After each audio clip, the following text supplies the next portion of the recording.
the operation Epic Fury is concluded. We achieved the objectives of that operation. They should check themselves before they wreck themselves in the direction that they're going. Well, Andy, before we get into it, I just want to say like, subscribe, and leave a comment. Yes, tell us how much you disagree with us. That's what I'm looking for. Dude, all of our It comments are like pro us. it's still that bothers me. That makes me. If I didn't know us and I was looking at our page, I would totally think that we are like, what do they call that? Like engagement farming, where we're paying like a room full of people in like Pakistan or India to like and subscribe and comment and all that.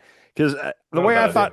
the way I thought Twitter is supposed to be, he said not a bad idea. Hold on, the way I thought YouTube is supposed to be is that the comments are just filled with hate. I didn't pull this clip, but there was a clip of Tim Pool talking to Milo. Remember Milo from back in the day? He went on Rogan. He's Mm. nuts. And Milo was saying, well, all these conservative influencers are like paying for clicks and views. And Tim Pool was like, well, everybody does that. And he was like, no, everybody doesn't do that. And Tim Pool was like, oh, no, I mean, we don't do that. And like, you could tell he slipped up. He slipped up and was like, yeah, we all do. And then tried to correct it. It was kind of funny. I didn't pull that clip. But anyhow, have you been paying attention Interesting. to the last 24 hours of what's going on in the Strait of Hormuz? A little bit. I did want to say that, do you think that Trump, like, since Cinco de Mayo is on Taco Tuesday, he tacoed this Tuesday Well, in.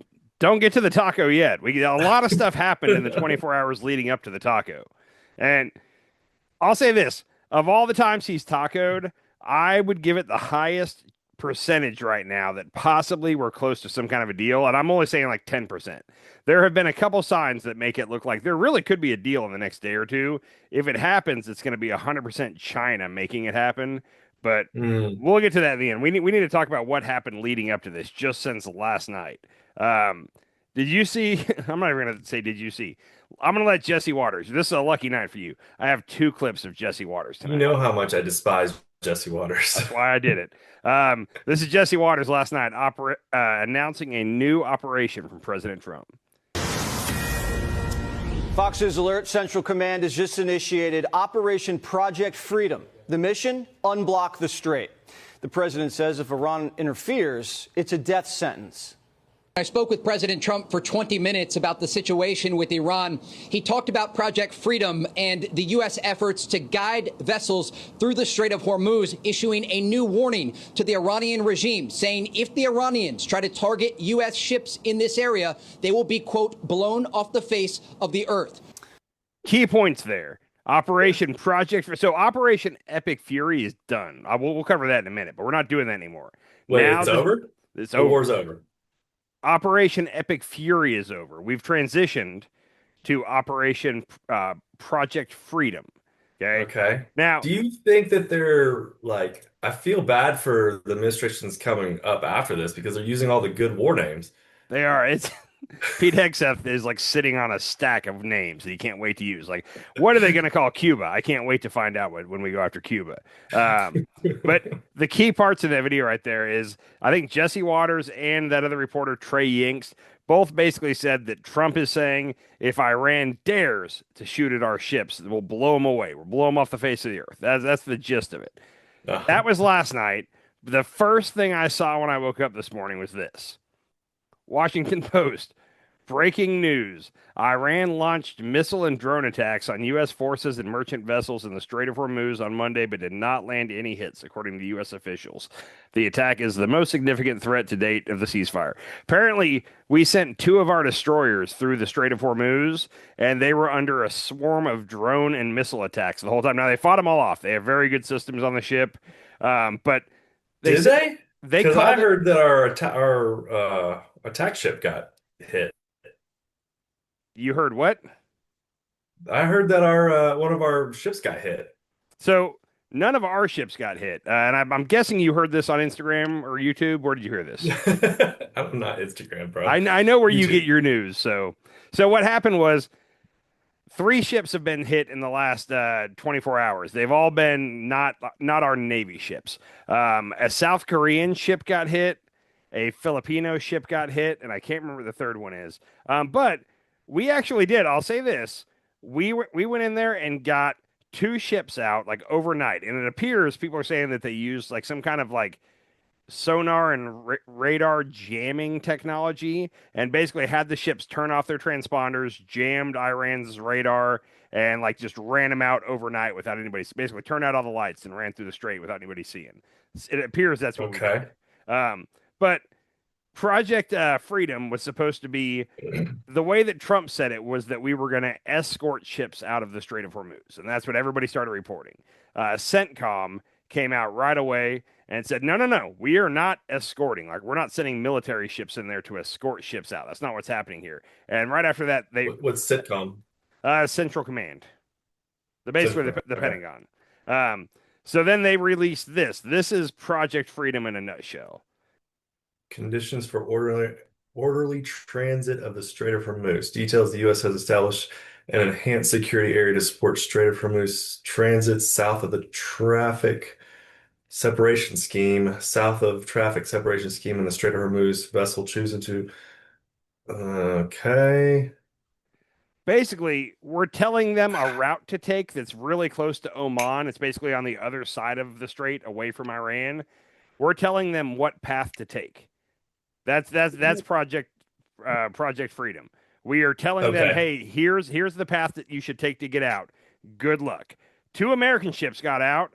The 3rd and 4th ship to try got fired at and hit. Like I said, one of them was South Korean, and I saw videos of it. It was on fire in the Gulf earlier today. So we got 2 Wasn't out. this supposed to be the single greatest military maneuver in the history of our military? The blockade is that. I think that's what he's calling the blockade. This is something different.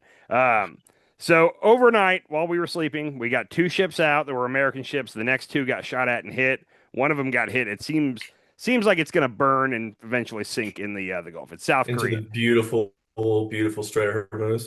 Yeah. You have all those beautiful coral reefs and turtles. Coral reefs are gone, man. Fuckers. Trump, he's killing me with all this. He came out this morning and basically said, well, they basically didn't even shoot at us. Well, they shot at that one ship, but that's really South Korea's problem. South Korea should do something about that, but overall, they're not shooting at us. And it's like, they shot at 2 of the 4 ships. Like, 2 of the 4 ships didn't make it. So, okay. Luckily, we got a press conference from Hegseth and what's his name? General Dan Kane. I gotta say, without knowing a lot about him, General Dan Kane, I actually don't mind too much. Like, he gets up there and just gives the facts of what's happening, even if it's not good. Hegseth, Is he telling the truth though? it appears he is, because he's not saying good Okay. stuff. So here's how Hegseth started off the press conference this morning. Well, as you know, President Trump has directed U.S. Central Command to restart the free flow of commerce through the Strait of Hormuz under the umbrella of Project Freedom. To be clear, this operation is separate and distinct from Operation Epic Fury. Project Freedom is defensive in nature, focused in scope, and temporary in duration, with one mission: protecting innocent commercial shipping from Iranian aggression. American forces won't need to enter Iranian waters or airspace. It's not necessary. We're not looking for a fight. But Iran also cannot be allowed to block innocent countries and their goods from an international waterway. Iran is the clear aggressor, harassing civilian vessels, threatening mariners from every nation indiscriminately, and weaponizing a critical choke point for its own financial benefit, or at least trying to. Okay. So in that, very key words that you're going to hear throughout the day as we play these videos. Iran is the aggressor. That's key. Okay, we didn't do it. Iran started this. They're the aggressive one here. This is a defensive. This is a defensive operation. Okay, those are the 2 key phrases: defensive operation and Iran is the aggressor. Because Hegseth spoke for a while this morning, and then Rubio spoke this afternoon. That was the common theme that they wanted to make sure and get out there. But it's hysterical to me, because it's like if I ran up and just punched you right in the dick and then was like, wait, time out, ceasefire. And then you started coming after me, and I was like, this guy's being aggressive. Like, we killed their supreme leader. Like, we've blown up, I don't know how many buildings in Tehran. The supreme leader doesn't make me as mad as the negotiators. Like, we murdered their negotiators. But now they're being aggressive. Okay, they shouldn't be acting like this. We're we're coming to everybody else's rescue because Iran, for some reason, is being aggressive. That's what we're putting out there today. Do you think they believe their own bullshit? No, but I think that they really think enough people, enough citizens will. Like, I think that they think they're being really smooth right now. Like, But the rest of the world doesn't buy any of this bullshit. no, they're laughing at it. It's pretty fun. So for the past couple of months, I've been doing this thing where I'm trying to follow like other countries' news and see what's going on. Every other country thinks that what the German chancellor said the other day, that America has been embarrassed by Iran, or Iran is embarrassing America. And that seems to be kind of what Europe thinks right now, is that they're, anyhow, rough. Hegseth, part of his press conference again was stressing that if Iran shoots at any of our ships, they're going to have a price to pay. This is after they'd already shot at our 2 Navy destroyers overnight and hit a South Korean and one other country's ship. But he came out and acted like none of that happened at first and said, if they dare to shoot at our ships, we're going to fire back and blow them to hell and all this stuff. Then General Kane got to talking. General Kane's going to give you the nuts and bolts of what's going on over there. Shockingly, I was surprised at what he admitted to. The map shows the examples and samples of Iranian attacks against commercial vessels in the Strait, as well as the Gulf of Oman and up in the Arabian Gulf. Since the ceasefire was announced, Iran has fired at commercial vessels 9 times and seized 2 container ships, and they've attacked U.S. forces more than 10 times, all below the threshold of restarting major combat operations at this point. So I don't remember all the numbers there, but he said that they've attacked, what did he say, like 13 ships or 18 ships or something like that. So they've seized 2 of them. They've attacked U.S. Navy ships 10 times, but then he said none of that rises to the level of breaching the ceasefire. I'm really confused at what a ceasefire is. They have fired on our troops and ships 10 times during the ceasefire, and we don't call that a violation of the ceasefire. Can you explain that to me at all? Here's where I think they're going with this is they're thinking the Strait is separate from the war. The Strait, even though the Strait is a strategic maneuver that they're doing because of the war, they're separating that whole thing from the actual war. Well, and I don't understand why, but let's say none of the war had even happened, or sorry, the excursion. Okay, you keep calling it a war. It's not a war. None of the excursion had ever happened. Let's just say that randomly Iran fired on our troops and ships 10 different times. And here's the kicker. Let's say this happened and a Democrat was president and he didn't do anything about it. What would Republicans be? They'd be Fox calling News. That's all Fox News would talk about. They'd be calling him weak, and the world's laughing at us, and they'd be trying to impeach him and calling him a traitor. Like, the fact that Trump is sitting there and our troops are coming under fire, our ships are coming under fire, and he's not shooting back, I'm a little confused here. And I'm not a war hawk by any means, but like, we're getting shot at and we're not shooting back. I really don't think Trump wants to restart this. For a while, I thought that he was using the ceasefire to restock and get ready, and we were going to hit him really hard again. At this point, if he's letting this happen and he's not shooting back, I got to say, I think he wants to move on to Cuba ASAP. Like, that's what he's going to take he's going to take the L. Well, I want a reporter to ask them why this is not a violation of the ceasefire. Like they're shooting at us. How are you still calling this a ceasefire? Luckily, I have my beef with the media later. I'll talk about this. I will say, luckily, someone did ask Pete Hegseth this after General Kane explained all the times they've shot at us. Hegseth got the question. Here it is. Last 24 hours or so, Iran's fired at us. We fired at Iran. I'm just going to ask you more directly. Is the ceasefire over? No, the ceasefire is not over. Ultimately, this is a separate and distinct project, and we expected there would be some churn at the beginning, which happened. And we said we would defend aggressively, and we absolutely have. Iran knows that, and ultimately, the president's going to make a decision whether anything were to escalate into a violation of a ceasefire. But certainly, we would urge Iran to be prudent in the actions that they take to keep that underneath this threshold. This is about the straits. This is about freedom of navigation. This is about international waterways. This is about free flow of commerce, all the things that happened before, and only Iran is contesting. So right now, the ceasefire certainly holds, but we're going to be watching very, very closely. Absolutely. Okay. He said It's just a separate. So you were right. This is a separate issue, but he said there that we are defending aggressively and we will continue to defend aggressively, and Iran knows that. What does that mean to defend aggressively? It means we're going to shoot their missiles out of the sky aggressively. Like, we're not shooting back at any of the targets on their land. How in the world do you defend aggressively? If I was coming up and trying to beat the crap out of you and you were defending yourself, is there any way to do that aggressively without hitting me back? Right?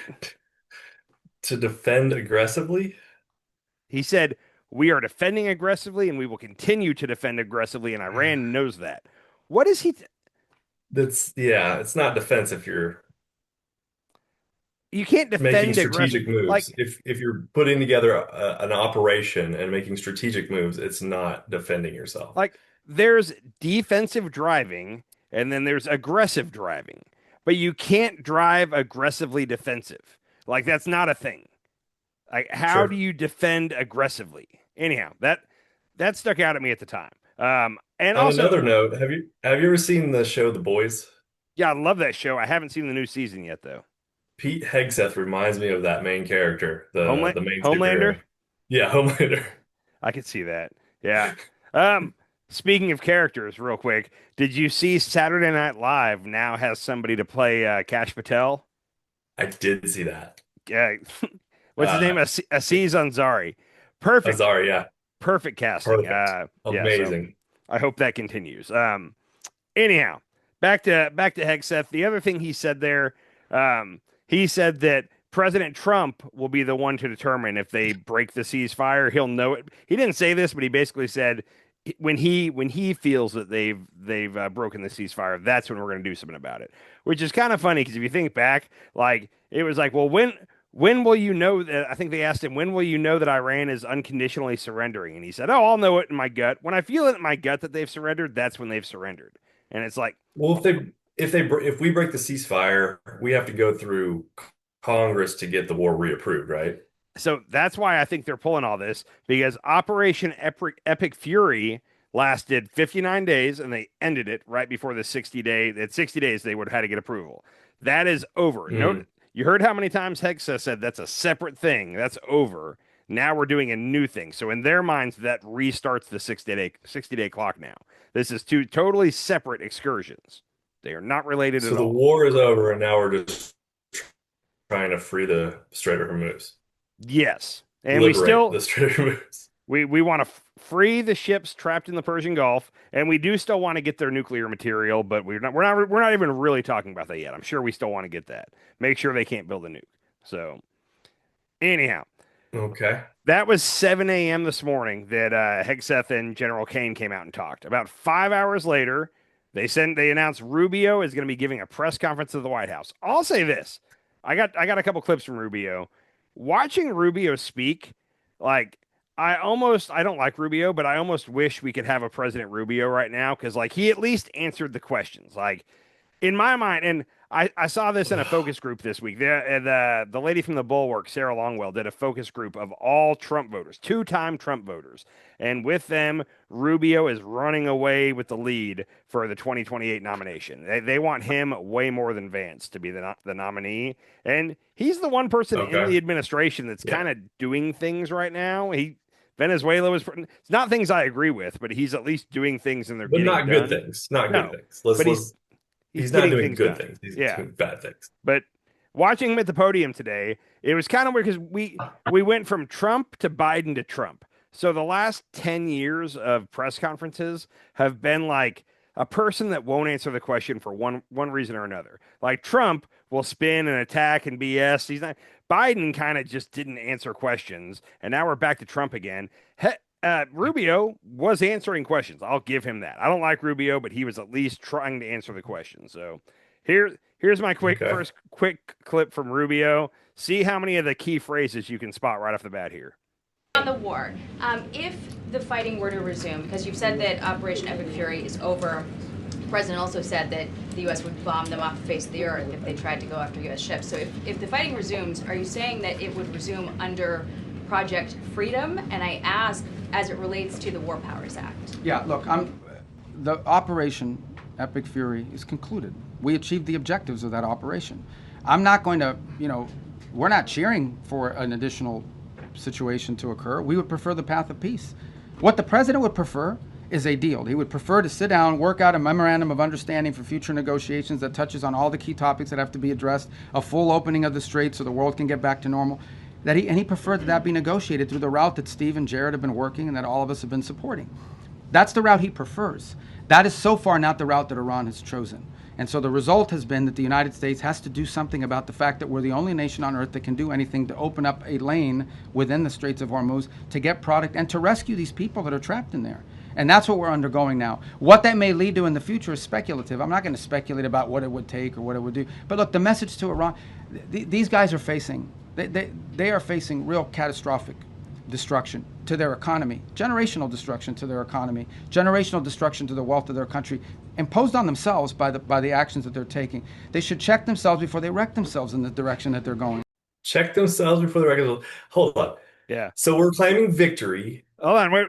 Let's start at the beginning here. He said Operation Epic Fury is over. This is separate from that, whatever happens next, and we achieved all of our objectives. That's what I'm saying. They're claiming victory, and Iran is basically a no, we're not done with this. Yeah, we're going to keep this up because you guys are assholes, and we don't want to stop. We're not surrendering to you. For the last 2 to 3 weeks, it has seemed that we very much want this to be done, and Iran is like, no, come here. You wanted to fight. Get back here and let's fight. That's what it seems like. I don't know. Who knows what's really happening, but that's the vibe I get is we want this to be done. And we want them to open. I guarantee you, I think right now they're probably going to get some kind of a deal where they're going to open the strait in exchange for some kind of sanctions relief, and all the nuclear stuff we're not even going to get to. Like, that's not going to be a part of whatever deal happens here. So, which that means in a year or two or, whenever, we're going to go back and hit them again. This is going to be one of those things that happens every couple of years. But right now, I think that's how this ends. It's a deal on the Strait of Hormuz, and we both go home. And he'll quickly go to Cuba, and Cuba will be a smashing success. It'll be like Venezuela. It'll take a day, and we'll take Cuba, and then he'll try to point at that and say, look how good we did. We're awesome at this, and hope that everybody forgets about Iran is what we're going for. Oh my gosh. Yeah. His constituents are going to hate him if we go after Cuba next. I don't think so. I don't think so just because there's no way that Cuba turns into a long-term quagmire of a war. Like I said, Cuba will be a day. They don't have much of a military. Like, we're going to roll right into Cuba and take them.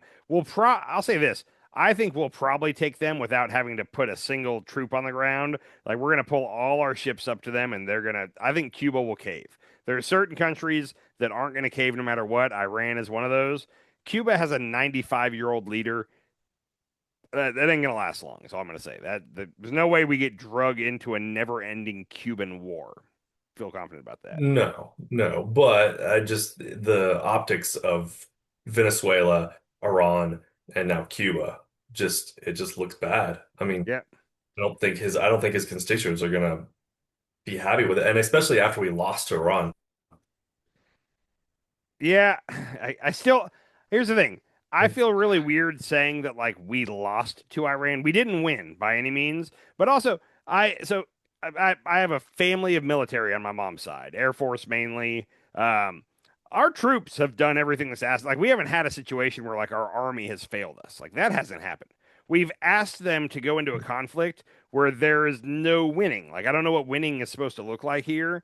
So I'll just say that I get uncomfortable when it's like, oh, we totally lost Iran. Like, no, our troops won every conflict. Like, our military is clearly superior to theirs, but like that's you can win every conflict and still lose the war. Exactly.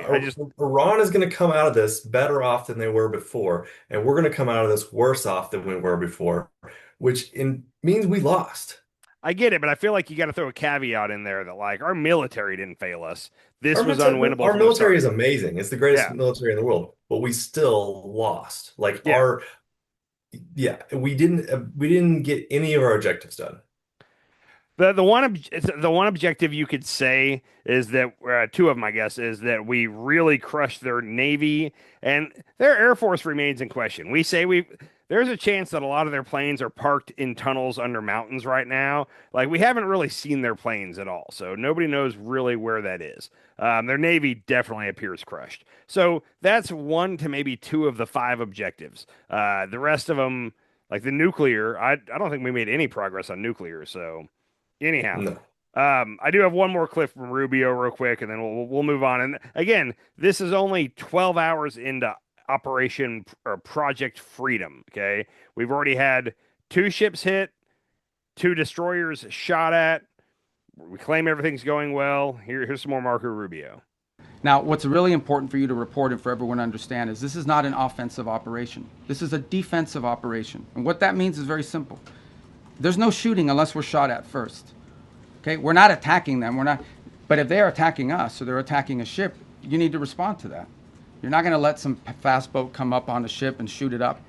We're going to respond to it, and we've been successful at it. I don't know what the exact number is, but I know a number of those fast boats have now been targeted, and will continue to be if they pose a threat to our forces. We'll shoot down drones, we'll shoot down missiles, but it's defensive in nature. This is defensive. So if you hear stories about attacks and launching of firing back and forth, it's not back and forth. We are only responding if attacked first. This is a defensive operation, and that's what's occurring here. Defensive operation. Again, aggressively defensive. Okay, so that was I don't know 1-2 o'clock this afternoon. We're 13, 14 hours into the whole Project Freedom. He said there that if you start to see missiles coming back from us, it's because we're responding to them. So he was very kindly saying there, like, we're not just going to sit here and keep letting them shoot at us. He said several different times throughout it, he was kind of making that point that if they're going to shoot at us, we're going to have to respond. So that's where Rubio kind of left it. Fast forward to tonight, and all of a sudden, Donald Trump is pausing Operation Freedom. Not even a full 24 hours of Project Freedom, and we are at a pause now. So we lost two wars. Well, I mean, we're pausing an operation. This could get restarted in a moment.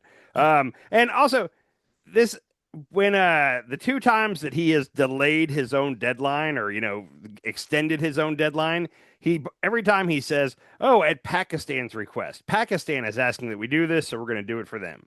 I think that that's bullshit. But again tonight, based on the request of Pakistan and other countries, the tremendous military success that we have had during the campaign against the country of Iran, and additionally, the fact that great progress has been made towards a complete and final agreement with representatives of Iran, we have mutually agreed that while the blockade will remain in full force and effect, Project Freedom, the movement of ships through the Strait of Hormuz, will be paused for a short period of time to see whether or not the agreement can be finalized and signed. Okay, so we're close to an agreement all of a sudden. We're doing so well at moving ships through the Strait of Hormuz. Remember, we got 2 through, 2 got shot. We're doing so well, let's pause it because we're so close to a deal. He's done this I don't know how many times. What's funny, right after that, we find out that a Filipino ship has been attacked, I guess sometime this afternoon, trying to sneak out of the Strait of Hormuz. This is from CBS. Breaking, a cargo ship in the Gulf region was hit by a possible land attack cruise missile, causing several injuries among the ship's Filipino crew, U.S. officials say. Apparently that happened this afternoon, but it hadn't broken on our news. And at that point, every ship, because we're sitting there trying to tell all these ships in the Gulf, hey, we have this special path for you to take. Take that and you'll be safe. Come on out. And they're not trusting us. They're like, is it really safe? They've now seen 3 ships in the last day try to do this and get hit. Remember, 2 did get out. The last 3 got hit. So now R2 got out. R2 got out. The other 3, not so much. So now every other ship in the Persian Gulf has seen this, and they're like, no, screw you. We're not going to try to make it through this little opening. We can't risk getting shot. So that all happened. That was happening, but we in America didn't know that was happening. And then Trump came out and said, hey, we've decided to pause it. Pakistan requested it. We're really close to a deal. No. Bullshit. Like, he saw that no other ship was going to try to make the run out of the strait. So he had to come up with an excuse, and the excuse again is we're really close to a deal, blah blah blah. How many times in the we're entering like 9 weeks of the Iran conflict, and I feel like 7 times at least he has claimed we're on the verge of a deal, so he's going to back off a little bit because we're on the verge of a deal. Does that sound about right? Was it only going to take 2 weeks? Yeah, I think somebody said at the beginning he really thought it was going to be like 3 or 4 days. Then he said, I think the timeline he officially gave us was 4 to 6 weeks, is what he was saying most of the time. 4 to 6 weeks. Okay. I think we're in the 9th week right now. So no, we're interesting. Good. You would think, and I dare to say that you would think that other people, MAGA voters, would start to see this and start to question it, and it is happening on a couple places. Tucker, Megan Kelly, Candace. There's a variety, even Joe Rogan. There's a variety of the podcast sphere that is kind of calling out like, hey, it seems like we're not winning here. I'm waiting on the Fox News viewers to start to figure this out. I know a lot of Fox News viewers. Here's my second Jesse Waters clip of the night. It seems like we would all know that things aren't going well. Trump's lying to us again. Jesse Waters has a different explanation. Oh, okay. News alert. The president says, based on the request of Pakistan and other countries, we have mutually agreed that while the blockade will remain in full force and effect, Project Freedom will be paused for a short period of time to see whether or not the agreement can be finalized and signed. We suspect the president is letting the Iranians save face. The enemy just yesterday said they controlled the strait. That was obviously a lie. And watching the Americans escort ship after ship out of the Gulf and them not being able to do anything about that was going to be humiliating. Not only were they going to lose whatever military prestige they had left in the region, their negotiators weren't going to be able to fight for their position after they lost their last bargaining chip. The commander-in-chief must believe that the Iranians are serious about surrendering if he's going to pause Project Freedom for the sake of a deal. Because you could also continue Project Freedom during the negotiations. You do want to get these foreign ships moving. The president must know what he's doing. And we're about to find out how insane in the brain the regime really is. There's no way that D-bag actually believes what he just said. No, let's just be clear. He said that Trump is showing a gesture of goodwill. He's letting them save face. Okay. We were going to just after this, they'd have no more cards left. So he's letting them have a couple Does that sound like the Trump He's letting them have keep a couple bargaining chips so that this can be a fair deal. Okay. No. What kills me is, how how many millions of people in America saw that tonight and believed it? It's more than we want to admit. That's frustrating. There's no way to get through to those people. I fucking hate Jesse Waters. I'm sorry. I know you do. So anyhow, that's where we're at with Iran. We announced last night a new operation. It sounded a heck of a lot like we were going to escort ships out of the Gulf. And then it turns out we just told them what lane to take. And then they got shot at. And now we've backed off. And the only reason I'm going to say that maybe there's a deal in the works is Jeremy Scahill, who he runs Dropsite News along with Ryan Grimm. He was reporting tonight the Iranian foreign minister is in China right now meeting with President Xi. And President Xi needs oil. Like the oil that comes through the Strait of Hormuz, a lot of it goes to Asia. So if there's to be a deal, it'll be a deal to let ships get in and out of the Persian Gulf. Basically, they have to drop their, locking down of the strait in order to get us to drop our blockade. So Xi could be very instrumental in getting that done simply because he needs the oil. Doesn't mean the conflict's over, but that's the one small hope I have that something might happen here in the next day or two. We'll see. Who's in charge of our strategy, our military strategy? Well, in this presidency, I fully believe it's 100% Donald Trump. In any other presidency, there's a team there's the Joint Chiefs of Staff meet together. You have a chairman of the Joint Chiefs, you have the Joint Chiefs, and they come up with ideas and then they propose it to the president, and that's how this normally goes. Who came up with this harebrained idea to try and just they close the Strait of Hormuz, but we're just gonna sneak some ships through. Iran, we're just going to sneak all these ships through. Iran will never know. It'll be a sneaky operation. We'll just sneak them right through. This seems like a Trump thing, like where he looked at a map and he was like, well, what if we just made him go all the way on the other side of the strait, like up against Iran? Like that will work, right? And like nobody told him, like, sir, it's a pretty small strait and they have radar. I don't know. It seems like this could still be a Trump idea. Like, So you think it's falling apart because nobody's telling him like, this really isn't going to work. I think so, because like the idea to blockade their blockade, like that's a total Trump idea. Like they're blockading the Strait of Hormuz and not letting anybody out. We can't open it back up. So let's just say that we want it blockaded. You know, it's like you can't fire me, I quit. It's like that kind of mentality. like, oh well, we want it blocked anyway, so you're helping us. Like I feel like that was the plan. I think that was his idea. I think somebody else came up with the idea of sneaking it through, and Trump was excited about it. And so everyone was like, yeah, Trump. Where'd he go, Trump? I guess they just needed something like nothing was going our way. So if we say we're blockading the strait that they're already blockading, then we can say it's a win. Look, nobody's getting through. That's a win. We also have to think about the generals are going to be very, very smart people, right? You would hope so. And when you're dealing with somebody like Trump, I think that you make him think that it was his idea, right? You put something in front of him and make him come up with the idea that you already came up with so that he's all on board. But yes to that. But I'm just thinking back.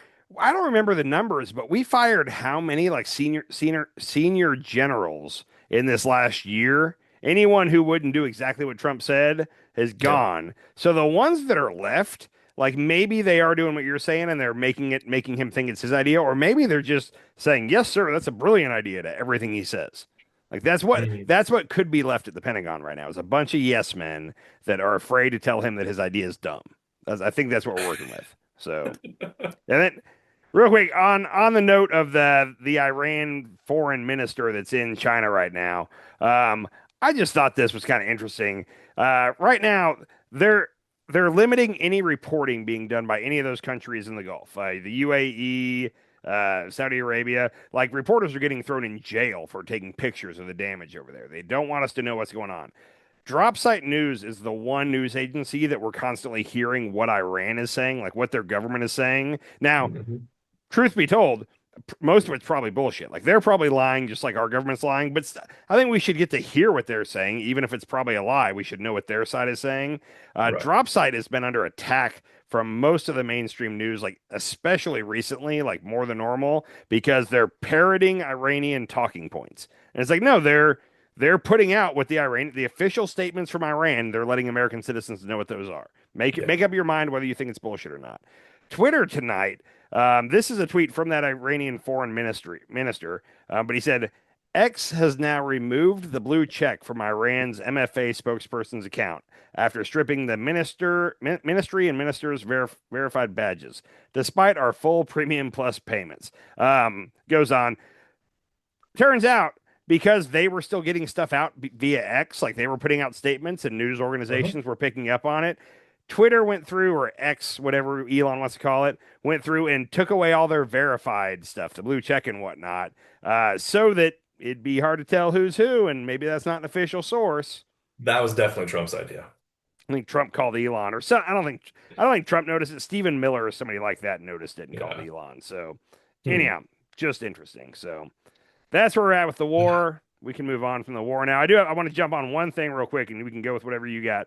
You made a comment recently. I think you had a video about the World Cup coming up and how tourism looked like it was going to be under a little bit. I just saw one headline today that kind of backs up what you were saying. This is from Forbes. Nearly 80% of U.S. hoteliers, I don't know that word, in 11 World Cup host cities say bookings and tracking are below original forecast, with some describing the tournament as a non-event, according to an American Hotel and Lodging Association. Anyhow, so it appears we're still on track for people are not coming to America to watch the World Cup. Just throwing that out there. And of course, I think that's twofold though. That's people from other countries are afraid to come here. We've said this, but especially if you're brown, if you're brown from a brown country and you come to America, there is a non-zero chance that you will get scooped up on the street and end up like in a prison in El Salvador before you have a chance to say anything about it. So be a scary time, but also economics wise, and I didn't pull a lot on the economy tonight. There's a lot going on too. Farm bankruptcies are up. Home foreclosures are at like a 6-year high. Haven't been this high since Trump was president the first time. There's a lot going on with that. I saw this today. Huh. I don't know if you remember the Biden stickers on the gas pumps. Well, now they have Trump and BB stickers for the I did that. So I thought that was, kind of funny, kind of fitting. How do you get these stickers? You know what? You can actually buy them online. I actually looked to see, and a lot of people are selling them. You can get like 200 of them for like $5. It's ridiculous. They're very cheap. So anyhow, that's going on. And then this, I haven't even really looked through it. We can look at it together. When Biden left office, gas was $3.13 a gallon. Now it's $4.59 a gallon. Wow. When Biden left office, energy was 17.5 cents per kilowatt, and now it's 22.7. When Biden left office, it was $70 a barrel. Now it's $24 a barrel for oil. When Biden left office, heating oil was $2.50. Now it's $4.99. Coal was $1.16 under Biden. Now $1.58. Beef, wow. $5.50 under Biden, $8.49 a pound under Trump. Here it's like at least $10 a pound, 10 to 12 bucks a pound for ground beef. Yeah. And then the last one was bread, $2 under Biden, $2.69 under Trump. So by every metric that you would look at going into the midterms, it seems like things are bad, and I think we've officially hit the point where he can't turn it around before the midterms. Like, even if he totally abandoned everything going on in the Gulf right now, like, I don't think he can turn around. Like, he can get things heading in the right direction, but not where they were by any means. Like, it's going to be a while before things are where they were. That leads me to the elections thing. Did you see what that ruling the Supreme Court put out, I think, late last week? No. So, I did not pull enough on this, and I'm not knowledgeable enough about it. But the Supreme Court ruled that a new map for Louisiana was unconstitutional. The map was trying to create a second majority-minority district. And that's what this ruling was all about. This is the Voting Rights Act of 1965 called for there to be majority-minority districts, meaning basically majority black districts is what it really comes down to. I think there were 3 or 4 in Texas. They kind of carved away some of those. Louisiana was trying to add one. Republicans challenged it. The Supreme Court actually said that the idea of having a majority district based on race at all shouldn't happen. And I'll say this. I actually agree with that. Like, why are we factoring in race? It should be done in a fair way. I don't know that race should have anything to do with it. So they're like on its face, I agree with what they did. But what that caused is now several southern states, like the whole Southeast, is pausing their primaries that are going on right now and trying to hurry up and go back and redistrict right now and totally eliminate all their majority minority districts. And like almost all these states, there's like 8 states like in the Southeast that have one little blue district, like it's always right in the heart of their biggest city, and then everything else is red everywhere. Well, they're now going to carve up and distribute that district equally in every direction to try to, it's called diluting the black vote.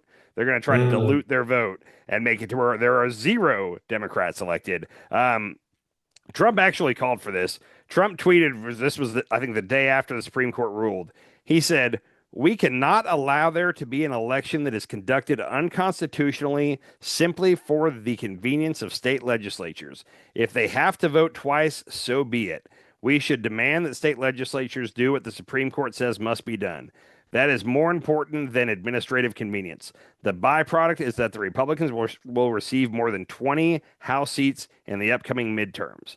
So Trump is calling on, even if you've already had voting in your state, you should stop it right now, throw all that away, redistrict, and then try to cram in, we're we're less than 6 months away from the midterms, and 182 days. he wants to try to cram in a new round of primaries and then elections in the next 6 months. And when he said that, I kind of laughed because I was like, man, are any states going to do this? Yeah, all the ones in the Southeast are. I mean, he said they could win 20. It appears 7 is the number. They could get 7 additional seats out of there. So with that, the Democrats probably, I'm going to say most likely, will still win the House, but they'll have a much smaller majority than they would have had otherwise. And because of that, now certain Democrat states, like New York is one of them, that people were wanting New York to redistrict, and they could do it and get like 4 or 5 seats out of it. But they were saying, nah, we're not getting into this. Well, now you got Democrats that are looking to respond, and now it's like the escalation trap, that we're in, where like, well, they did it, now we got to do it, and they did it, Yeah. and back and forth, and anyhow, so They need to set some clear rules on districting, like some straight up clear rules. Like I proposed a grid system. You didn't like that because you have to you would get the have to rely on, population. like- You have to get the population in each district to be roughly even. So if you did a grid, you got to think if you did a grid like in Texas, for example, where Dallas Fort Worth is, there'd be a whole bunch of people in every square. But then you go out to West Texas and there'd be hundreds of people in a square. A lot less. I don't really care about that. I mean, if that's the area, because some of these districts are like shaped really long, and some of them are shaped like a square, and some of them are Yeah. shaped really wide, and like it just doesn't make any sense. They're just redistricting to put in people that they think are going to vote for them, right? Whenever somebody has the chance to redistrict. Well, and what people always say is that it's supposed to be that the voters choose their elected officials. What we really Yes. have is our elected officials choosing the voters, and that's not the way it's supposed to Yeah. be. I will Exactly. say, for the past, I don't know, 15, 20 years, Democrats have been trying to do a new like national voting law that will outlaw gerrymandering. They actually got it to a vote in 2022 under Biden, and no Republicans Mhm. voted for it. The one thing I'll say, like I don't get, like, I'd have to see what they're talking about. Like, how do you outlaw gerrymandering? Because at some point somebody's got to draw the map, and like, how do you keep that from being biased? You have to have a set of rules, a set of rules in place. Like, a district can't be X amount of miles long versus how many miles short it is or whatever. But so that doesn't work though. Like West Texas is the best example, because like in West Texas, you're going to have way bigger districts than you do like in an urban area, because you got to have a certain amount of people in the district. Like having the population of each district kind of be even really matters, or else you're not getting equal representation. So there's got to be a fair way to do it. I'm just saying, like, I at the end of the day, somebody's got to draw that map, and then somebody else is going to claim that, wait, they're cheating, they're trying to cheat, they're doing this or that. So I don't know. I don't think you could ever hit a point where both sides are happy with the map. I don't know how you would do it. I mean, and West Texas isn't that bad. It's kind of split into two. Northwest Texas, it's kind of split into two, like the Panhandle. They've got 13 and 19. But do you see the And then size of the 23. But then districts? when you get down to like Houston, it just goes up into like a penis shape. Yeah. And then, yeah, like why are they so weird? Because they're trying to dilute the black vote. So they take a small part of the inner city and then they stretch it all the way out to a white suburb and get that whole white suburb. That's the whole Yeah. point in doing that. That should be illegal. Like it should Yeah. be more of a grid system. Yeah. What sucks is, and I blame Trump for starting this because he demanded that Texas do it first, and then everything that's happened since then. But like, if you're in Virginia, let me just play the other side of this. If you're in Virginia right now, I think they have 11 congressmen from Virginia, and Virginians just redrew the map to where it's going to be 10-1, 10 Democrats, 1 Republican. That state in presidential elections is kind of like a 53-47 state. Like, it's not quite 50-50, but it's close. But you're only going to have 1 Republican, considering you had, 47%, I'm just guessing, vote for Trump in the last election. So, like, this is causing people in red and blue states to, like, now we have a problem where representation is not fair. So Trump started it. California responded. Then a couple of Republican states did it. Then Virginia did it. Florida's trying to do it right now. They just started the process. I don't like the way this is. If every state goes ahead and does this, you're going to have you're going to have like red states and blue states, and they're both going to be 100%. And I hate the thought of that. So, and then Yeah. the reason I bring all this up, you've always speculated that, or you've kind of said, "Oh, I don't even know if he's going to let us have midterms." And I've said, I think we're going to have midterms. I'm starting to wonder because like all these states are going to try to redistrict now with 100, what did you say, 182 days left? And everyone Uh-huh. that does, it's going to get challenged, and there's going to be court injunctions and then appeals. And like, I'm starting to wonder if there's any way we actually have midterms on November, whatever the day is, the first Tuesday of November. Like, there's still going to be all kinds of legal challenges going on. Like, I don't like, there's a chance the midterms might get delayed because things are bogged down in the courts. Like, I don't even know if this is possible. Mm. I'm speculating here, but like, there's a bit of genius with Trump where like, you want to say like, hey, he broke the law, he didn't do this and that. And it's like, well, no, it was in the courts the whole time, and at the very end, he did what the court said he had to do. Okay, I think Yeah. we're heading in that direction where it's like he's not saying we can't have elections, but I mean everything's tied up in the courts, so clearly we can't have elections. Like it's kind of plausible deniability almost. He loses a lot of court cases, but he uses it to his He advantage. just keeps appealing. He drags it on and on and on. And Yeah. right now, watching he drug on his criminal cases for like almost 2 full years from like 2022 to 2024 and just kept dragging them out and doing new motions and this and that. And I gotta believe if he wants to drag out Yep. this midterm related stuff for 6 months, he can do it. So that's what I'm So afraid of then right now.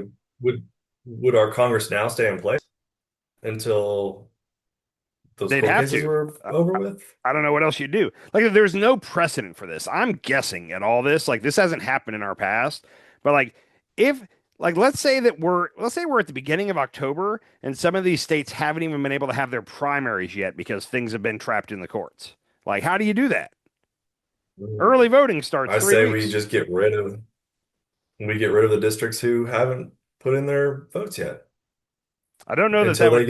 they get their shit together. I don't know that that would help Democrats. I'm just saying. Like, I don't know who would come out on top in that situation. Well, we get the Democrats get all their votes in and get all their people in place, and then um, while the red states are still fumbling around trying to figure out what they're doing.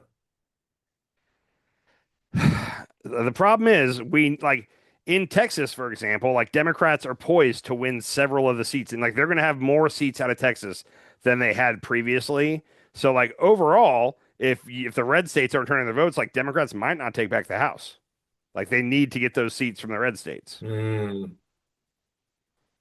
So okay. just something to keep an eye on. Like Hmm. I said, I don't even know if that's Dang. possible. I just know that with, like I said, 8 states are scrambling to redistrict right now, and then there's apparently a couple Democratic ones that might try to do it now in response. Let's say we have 10 to 12 states trying to redistrict 182 days out. They're going to get challenged, and I don't Yeah. trust our courts to get to it that quick. Like these appeals take forever. I don't know why, but like we need to have some kind of emergency. I think they call it a rocket docket, where it works its way through the court really fast. But that needs to happen with all these so we can have elections. So anyhow, that's my Yeah. conspiracy fear of Yeah. the night. Wow. That's crazy. Yeah. Anyhow, what do you got for me, buddy? Oh man, I've been bothered. I've been bothered really bad lately Okay. by how the press just sucks up to the Trump administration. And this, like, why are they like, if you have, like, you would think that CNN is totally against this whole administration, what they're doing. Like, if they're Democrats, like, what they're doing is wrong in a lot of aspects of their policies, the wars, they're lying, but they're not fighting back. So I think you misunderstand what CNN. I don't know if you were just using CNN randomly there, but like I want the press to not be for or against any administration. I want them to cover them fairly and objectively. And if Trump does something good, which he randomly does occasionally, whatever outlet it is should cover that it was done. This is a good thing, and the president did it. Like what you just said is CNN should hate this administration because they're Democrats. I hate that. If that was real, I would not watch CNN ever again.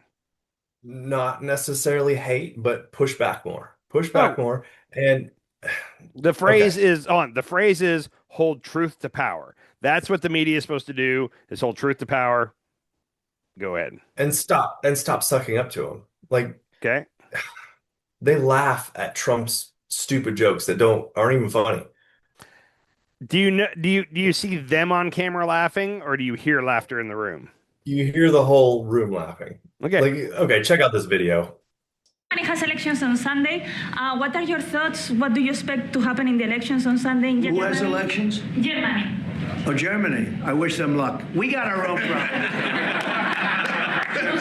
Bye, everybody. Thank you very much. Thank you. Thank you, Press. We got our own problem. Don't have to worry about Germany. See, and right there, my point is, I don't know that any of the mainstream media was laughing there. When Trump does these events, reporters have covered this. I think Caitlin Collins has talked about this. When he does these events, he brings in the press pool, and then he has all of his aides and interns and all that come in behind them, so that when he says a laugh line, they all laugh really loud to make it seem like the whole media is in on it and laughing. But really, they're not. It's the whole intern and whatnot behind them. Caitlin Collins has talked about that. Okay, we'll have another one from today. Okay. Okay. That one's different. Rubio actually has a pretty good relationship with a lot of the press pool. He does. They don't dislike him. They've known him for 10 years at this point, covering him on the Hill. And he's always been a sniffling little shit. Like, why does the media suck up to him? I don't think they suck up to him at all. It was the beginning of that press conference was actually funny. Somebody Was that funny? One of the reporters called out to him and they were like, "Welcome to the White House." Or there was some laughter in there because he shouldn't be giving a speech at the White House podium. The State Department has a press room where he generally would give any press conference from. The fact that he was doing this at the White House podium today was a little weird. Like, in all actuality, it should only be Trump or Carolyn Levitt speaking from that podium. So there was some good-natured ribbing about the fact that he was standing at the presidential podium, basically. I just don't like it. And they don't push back. Like, did you see Janine Pirro on CNN? So I did. Let me say this.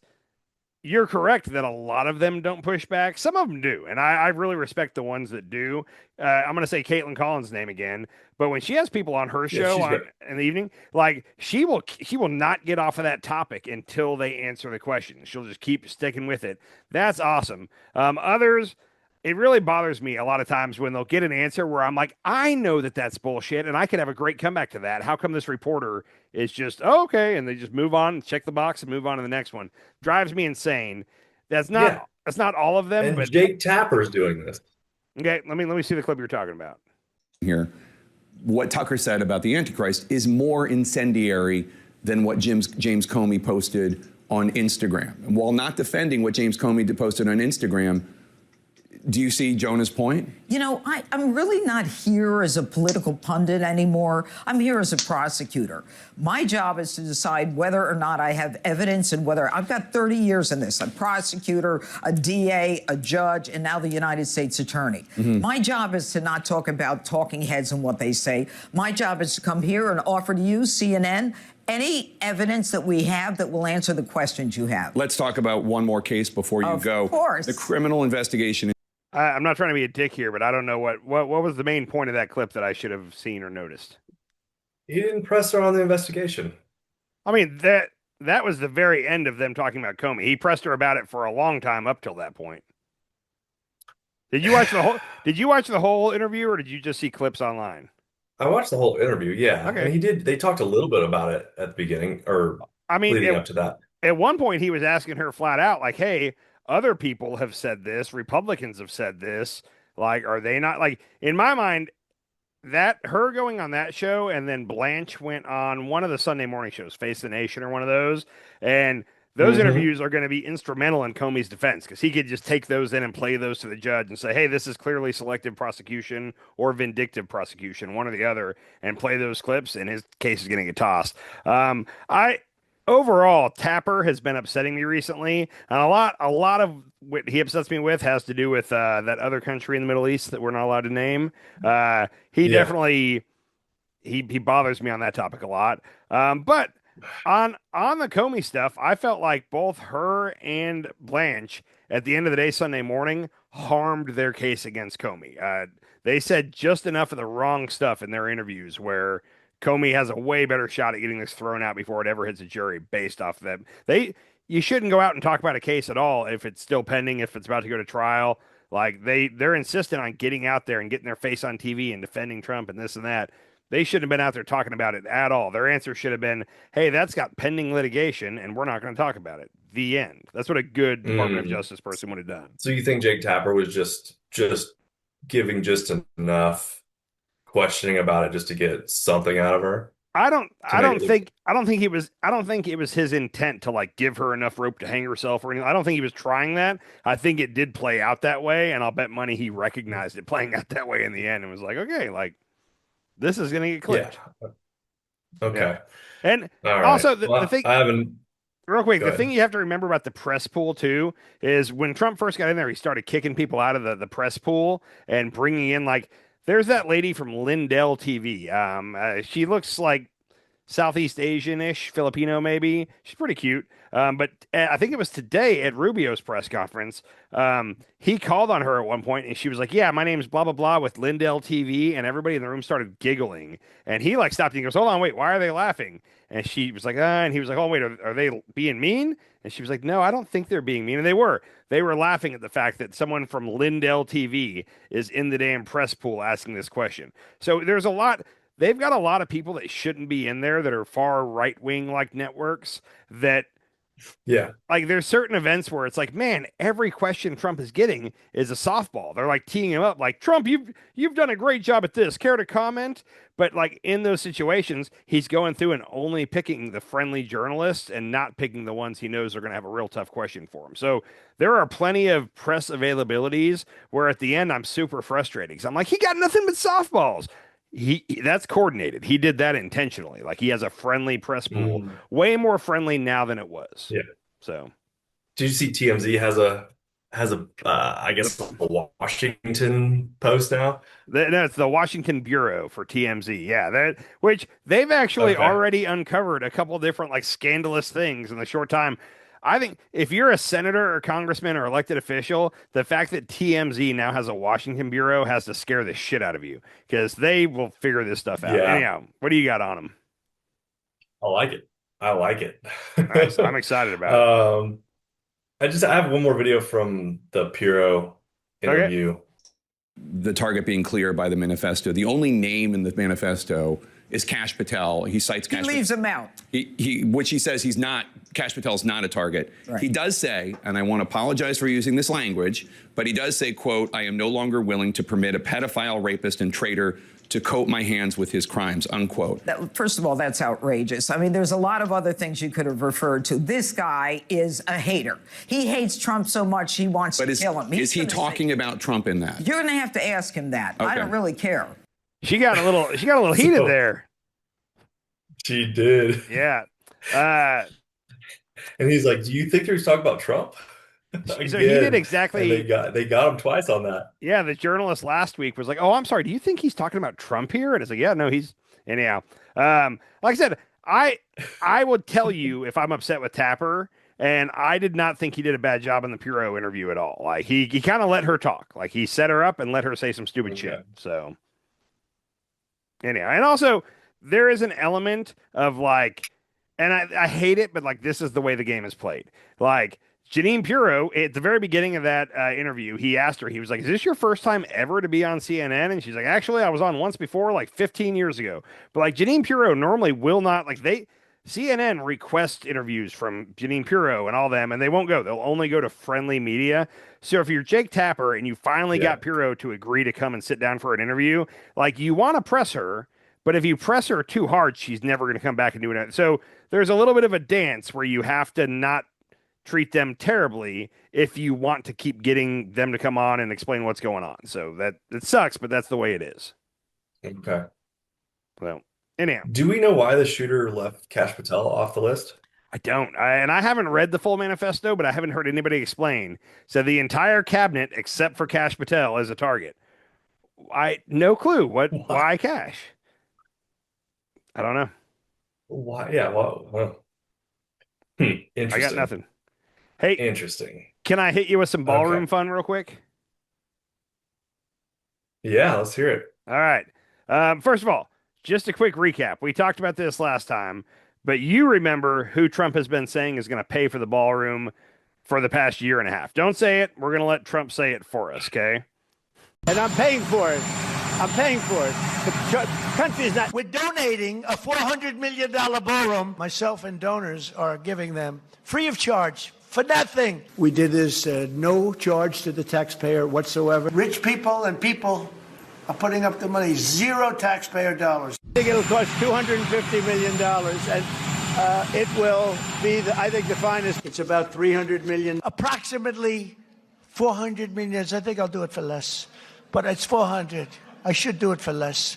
I will do it for less, but just in case I say 400. Okay. So him and rich people are going to pay for it. His donors. Main thing, the taxpayers are not paying for it. Then we found out last week, Lindsey Graham called a special press conference and said that the U.S. Senate is going to stick it in the what do they call it? Reconciliation. I can't remember the name of it. But they're going to put it in their next bill. And he said he thinks it's going to cost about $330 million, but they're just going to ask for $400 million just in case. You know, that's what they're going to. So now the taxpayers are paying for it. Well, did you hear how much they actually put in the bill that they want for this? No. Oh man, have fun. Republicans propose $1 billion in taxpayer dollars to secure Trump ballroom. Oh my gosh. How did it go from 300 to $1 billion? I don't know, but that's what they're asking for is $1 billion is what the official request was. So it still has to get voted on, but it seems like so it's called reconciliation. So they don't need any Democrat votes to pass it through reconciliation, and that's how they're going to do it. And that it's $1 billion to be spent between now and like January 19th, 2029, basically the day before the next president comes in. So he has up until then to spend all that money. Also, Jake Sherman, who I mentioned from time to time, he runs Punch Bowl News. They're really plugged into what's going on in the House and Senate. He came out with this today. He said, the CBO, that's the Congressional Budget Office, says the Senate Republicans' new reconciliation bill will increase deficits by $71.7 billion over the next 10 years. That's what the bill costs, so it makes sense. So normally you would have offsetting stuff. We're gonna spend more here, so we're gonna take money away from here to make it offset. They're not even making it offset. They're doing $71.7 billion in reconciliation without any offsets. They're just adding that to our spending. Just so you know. Fiscal responsibility. Wow. Yeah. Oh my gosh. It is. This is the most expensive president we've ever had. I think so. He's definitely going to add more to the national debt than everybody except Obama's first term, I think. That's kind of where we're at. And he could outspend Obama's first term. So we'll see. And then when it comes to the ballroom, I pulled this just because I know how much you love hurting the environment. Washington AP debris from the demolition of the White House East Wing was dumped at a nearby public golf course has tested positive for lead, chromium, and other toxic metals, the National Park Service says.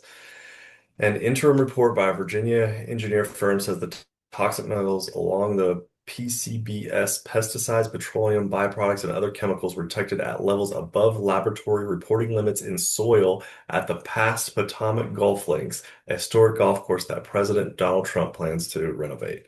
So there's 3 golf courses in D.C. that are owned by the city, and Donald Trump basically took them over federally because he thinks that the White House should run these 3 golf courses. I have no clue why. But he's taken them over, and 2 of them are closed down for now, like pending renovation. And apparently that's where he's dumping like the scrap from the old East Wing. And then on top of that, it has all these, what all do they say? Toxic metals, pesticides, petroleum byproducts, blah, blah, blah. So he's using a public golf course in DC as a dump site for the. I gotta wonder, like, did anybody from a city or anybody have to check off on this or sign off on it or allow it? Or is he like, hey, I own the White House and I own this golf course, so I can dump my shit here? Like, I think he might have just done it without asking anybody. I don't know for sure. I'm just speculating. The EPA is a nightmare. And Trump is just causing more fucking chemical leaks all over this country. Yep. We're in trouble, man. It is kind of hysterical that he's dumping the old East Wing on a public golf course. Like, that's so Trump. And then he's just going to take over a golf course. 3 of them. Like 3 golf courses. Do you think he's going to give them back to do you think he's going to stay with the presidency, or do you think he's going to name him Trump?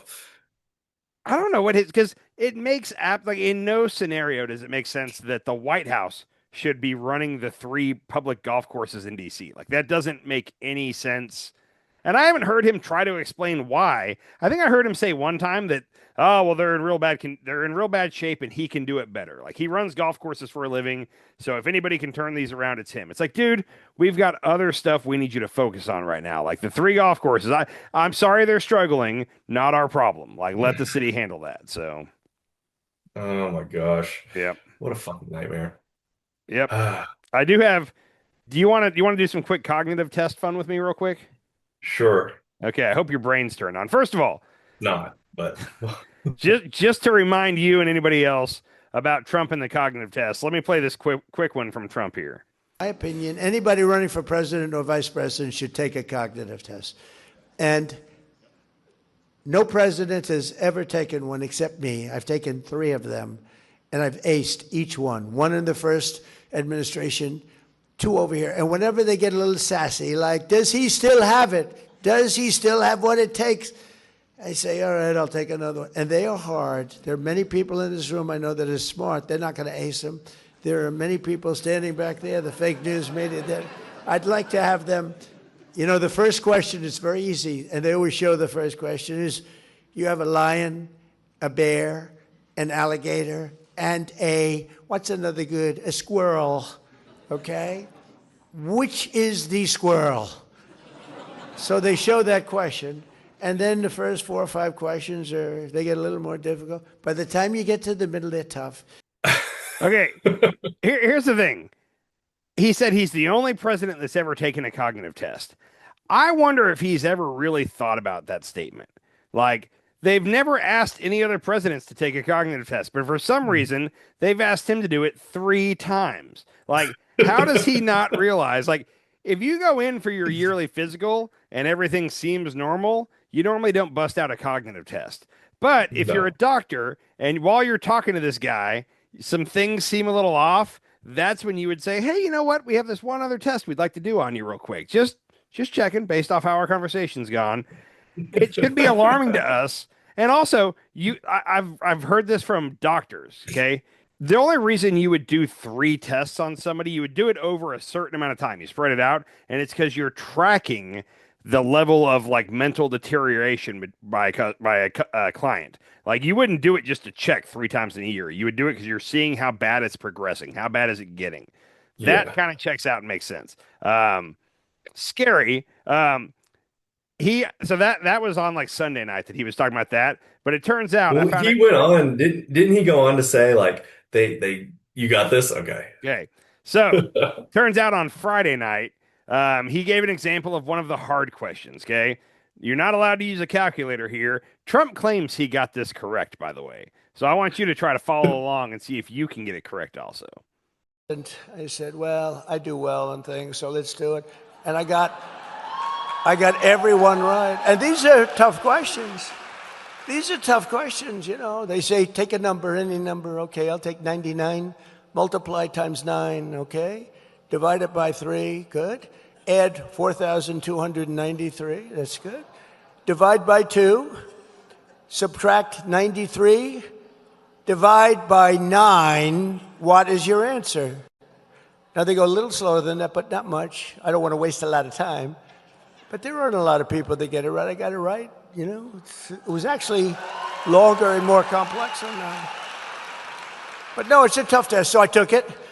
And then everyone said, all right, good, he's smart. He's smart. It's not really smart. It's like, you know what we are, really? We have common sense. We're people with common sense. Do you think there's any chance in hell?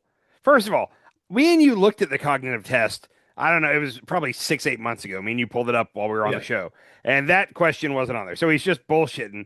But like, to make us think that It's another bullshit by Trump, for sure. Yeah. To say, yeah, they asked me that and I got it right. You know, again, there are millions of people that would hear him say that and fully believe it. Like, we should both reckon with that there are people that buy that bullshit. That's the scariest part of what's going on here. 100%. Well, do people actually believe him, or do they just like think he's No, funny? there are of the people that are still in Trump's corner, some of them know that he's kind of a bullshitter, but they just love him.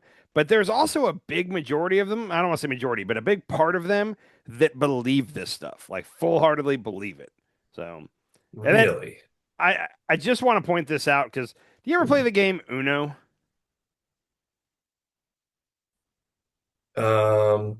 Yeah. Okay. Do you know what the It's object been a of long time. I'm trying to remember. I'm trying to rack my brain on how you play that. So my kid likes You playing want Uno. one card, Uno, right? Yeah, you want to end up with Uno card. And you want to get say rid of the Uno. cards. The first person to be out of cards wins Uno. My kid likes to play this, so I play Uno way too much. The people at the White House aren't helping Trump because I don't think that he posted this, and I don't think he even knew about it. But the official White House Twitter posted this picture the other day. It says he's got a lot of cards. Says I have all the cards, but they're Uno cards. If it was So he lost. If it was any other card, and he's trying to do the whole, remember when he told Zelensky, you don't have the cards. You think you have the cards, but you don't. So he's trying to do that, or they're trying to do the whole, he has all the cards. But if they'd have made him any other playing cards, it would have made sense. But if you have all the cards in Uno, you've lost. The people at the White House aren't doing anything to help him when it comes to this whole he might be going senile thing. I'm just throwing that out there. He's very senile. There is a math question on the Section C cognitive test. Is it as hard as the one he just described? It is subtract starting at 100. Okay, let me see if I can do this. Subtract starting at 100. 93.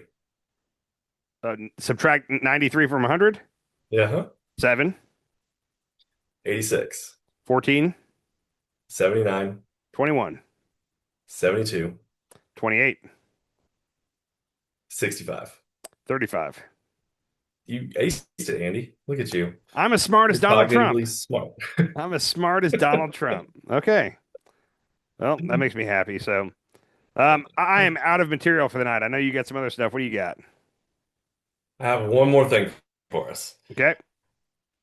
Have you heard about the cocaine hippos? You know what? I heard a tad about that. I'm excited to hear about it. I've heard about this. Has to do with Pablo Escobar, right? Oh yeah. So Escobar had I guess he had a bunch of hippos and they were escaping one by one. And at some point, I don't know if they released them or if his facilities just got overrun and the hippos got out. So they've been having a hippo issue. Is this in Colombia? Where was Pablo? Was he in Colombia? Okay. Colombia, yeah. Check out this video. They're the unlikely legacy of a drug empire, a herd of hulking hippos roaming free in Colombia. The descendants of the exotic animals once kept by the notorious drug lord Pablo Escobar on his sprawling estate. But today, these hippos are no longer just a curiosity. They escaped, they multiplied, they reshaped ecosystems and threatened local populations in Colombia. Here's a fisherman in Colombia talking about his close encounter with a hippo. Seeing these hippos is really tough. We were out there on Saturday, and the hippo stood up and swung its jaws wide. If it grabs you, it'll tear you apart. Dude, hippos are one of the scariest creatures alive. And I used to not know a lot about hippos. And I don't remember, I saw something online, I'm sure. But there's one video of a hippo chasing a boat. I don't know if you've ever seen that. And apparently they don't swim. Oh, yeah. They jump off the bottom. But this boat is gunning it to get away. And this hippo is gaining and almost catches the boat. I am more afraid of hippos than I am crocodiles right now. The fact that in Colombia you have fishermen in Colombia out on little canoes in the same water that hippos are in, you couldn't pay me to do that. No. No way. No way. But there is a guy who has a plan. Oh, I can't wait. His name is Anant Ambani, and he also happens to be the youngest son of India's richest man. This is him when he got married in 2024. Now, Ambani says he will take in the hippos and he's offering them a new home at his private animal sanctuary called Vantara in India. Now, Vantara is already home to more than 150,000 animals, including many endangered species. Okay. I love the fact that he's being generous, and I thought for sure that video was going to be somebody who's going to go hunt the hippos, because I think that's the easiest way to do it, is to get somebody in there to hunt them. But I don't understand how he thinks you're going to transport, how you're going to catch. You have to capture them. Like, do you like tranquilize them and then box them up? I wouldn't want to be on a. And then I think they weigh a ton each. I was going to say, you couldn't do that on a plane. You'd have to ship them like through it. Like a big freight liner. Yeah, I don't think that's going to work. But it's funny to me that some rich guy in India wants to like capture these hippos and ship them back to India. Good on him. Good for the offer. I'd love to see how this is logistically going to happen, but okay, cool. Whatever. I hope he gets his hippos. Did they say at any point how many hippos there are? They did. I don't remember though. Let me see. How many cocaine hippos? Let's see. 170 to 200. Okay. Yep. They're saying the population could reach 1,000 by 2035. If somebody would do me the favor of make a documentary out of this, like make a documentary about the effort to remove the cocaine hippos and take them to India. I'd love to see how this is going to work out. So. Yeah, it'll be interesting to see. Yeah, definitely make the documentary. Love it. All right, you got anything else for us, man? No, man, I'm good. All right, I will see you Thursday or Friday. Have a good week, buddy. Peace, like, and subscribe. Later. Sometimes you eat the bar, sometimes the bar eats you.